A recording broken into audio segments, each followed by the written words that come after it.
ഈ മഹാശിവരാത്രി നാളിൽ ശിവഭഗവാനെ ആരാധിച്ച് പ്രസാദിപ്പിച്ച് നേടാൻ കഴിയാവുന്ന ഒരുപാട് ഗുണങ്ങളുണ്ട്.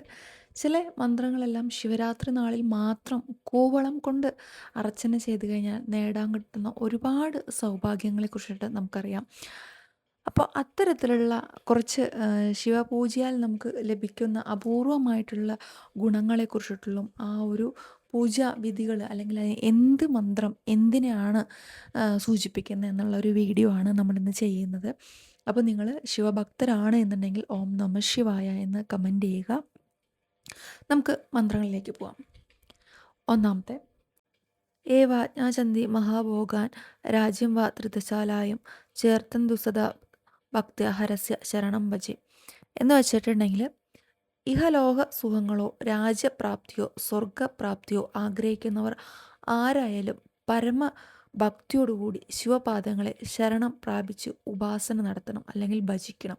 അത് ഈ ഒരു മന്ത്രം ഈ ഒരു 4 വരി ചൊല്ലിയിട്ടോ നിങ്ങളത് കേട്ടിട്ടോ കൂവളം കൊണ്ട് അല്ലെങ്കിൽ വെളുത്ത പുഷ്പങ്ങൾ കൊണ്ട് ഭജിക്കുക.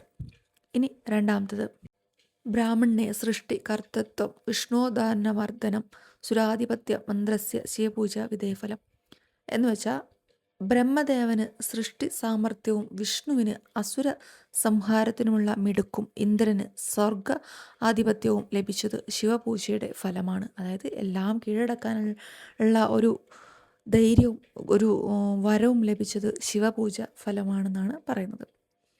അടുത്തത്, വ്യാസസി കപിലാസാബി വിദ്യാവ്യാപ്തിർ യതത് പദം അപ്രാപ്യം പ്രാപ്യസ്തു ശിവപൂജം വിധേയഫലം എന്ന് വെച്ചാൽ, വ്യാസദേവനും കപില മഹർഷിക്കും അത്ഭുതകരമായ വിദ്യാവ്യാപ്തികൾ നേടാൻ കഴിഞ്ഞത് ശിവപൂജ ഫലം കൊണ്ടാണ്. വിദ്യാപരമായിട്ടുള്ള എല്ലാ കാര്യങ്ങളും നേടാൻ കഴിഞ്ഞത് ഈ ഒരു മന്ത്രം ജപിച്ചുകൊണ്ടാണ് എന്നാണ് സൂചിപ്പിക്കുന്നത്. വിദ്യാർത്ഥികൾക്കെല്ലാം ഈ ഒരു മന്ത്രം ചൊല്ലാവുന്നതാണ്.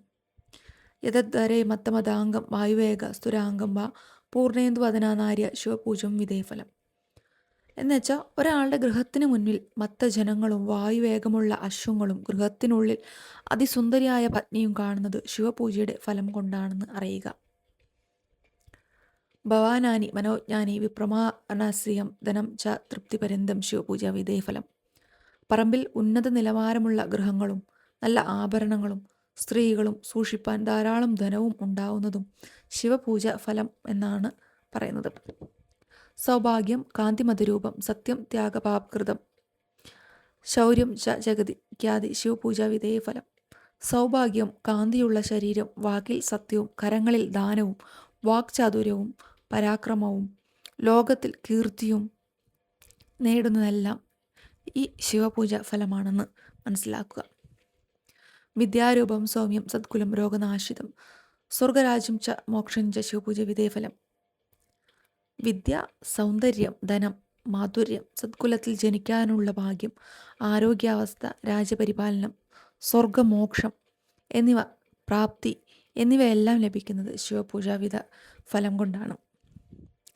സസ്നാത സർവതീർത്ഥേഷു സർവയാജ്ഞേഷു ദീക്ഷിതം യ പൂജയേത് മഹാദേവം സ ഗജത് പരമാം ഗതി. സകല പുണ്യതീർത്ഥങ്ങളിലും സ്നാനം ചെയ്താലും സകല യജ്ഞങ്ങളും ചെയ്യുന്നതുകൊണ്ടും ലഭിക്കുന്നത് എന്തൊരു ഫലമാണോ ആ ഫലം മഹാദേവനെ പൂജിച്ചു കഴിഞ്ഞാൽ ലഭിക്കുമെന്നാണ് പറയുന്നത്. അങ്ങനെ ചെയ്യുന്നവർക്ക് ഉത്തമമായ സദ്ഗതി ലഭിക്കും. സതതം പൂജയത് യോഹി മാനവസ്തു ദിനേ ദിനേ ന തസ്യ പുനരാവർത്തി സംസാരേ ഭഗവത് കിച്ചിത്ത് എന്ന് വെച്ചിട്ടുണ്ടെങ്കിൽ, ഈ ശ്ലോകത്തിൽ പറഞ്ഞതുപോലെ തന്നെ എന്നും ശിവപൂജ ചെയ്യുന്നവർക്ക് ഇനിയൊരു ജന്മം വേണ്ടിവരില്ല എന്ന് ഉറപ്പിച്ചു പറയുന്നു. എത്ര ജന്മത്തിലുള്ള പാപങ്ങളാണെങ്കിലും അത് എല്ലാം ഈ ഒരു ശിവപൂജയാൽ നീങ്ങുമെന്നാണ് ശാസ്ത്രങ്ങളും സിദ്ധാന്തങ്ങളും എല്ലാം സമ്മതിക്കുന്നത്. ഇങ്ങനെ ഫലത്തെക്കുറിച്ച് അറിഞ്ഞ ശേഷം നമ്മൾ പൂജ ചെയ്യാൻ തുടങ്ങി കഴിഞ്ഞിട്ടുണ്ടെങ്കിൽ അത് വളരെയധികം ഗുണം ചെയ്യും. നമുക്ക് ഏത് കാര്യങ്ങളാണെങ്കിലും 10 മടങ്ങ് നമുക്കത് ഗുണം ചെയ്തുകൊണ്ടിരിക്കും. അപ്പോൾ എല്ലാവരും മഹാശിവരാത്രി നാളിൽ ഈ നാമജപങ്ങൾ കേൾക്കുക, കൂവളം കൊണ്ട് ഭഗവാന് അർച്ചന ചെയ്യാം. സകല സൗഭാഗ്യങ്ങളും എല്ലാം വന്നു ചേരട്ടെ, പാപങ്ങളെല്ലാം നശിച്ചില്ലാതായി നല്ല രീതിയിലുള്ള ജീവിതം എല്ലാവർക്കും ഉണ്ടാവട്ടെ എന്ന് ആശംസിക്കുന്നു. ഇത്തരത്തിലുള്ള വീഡിയോസിനായിട്ട് ചാനൽ ഫോളോ ചെയ്യുക. വീഡിയോ ഇഷ്ടപ്പെട്ട് കഴിഞ്ഞിട്ടുണ്ടെങ്കിൽ സപ്പോർട്ട് ചെയ്യണം, ഷെയർ ചെയ്യണം. മറ്റൊരു വീഡിയോ ആയിട്ട് വീണ്ടും കാണാം. നന്ദി, നമസ്കാരം.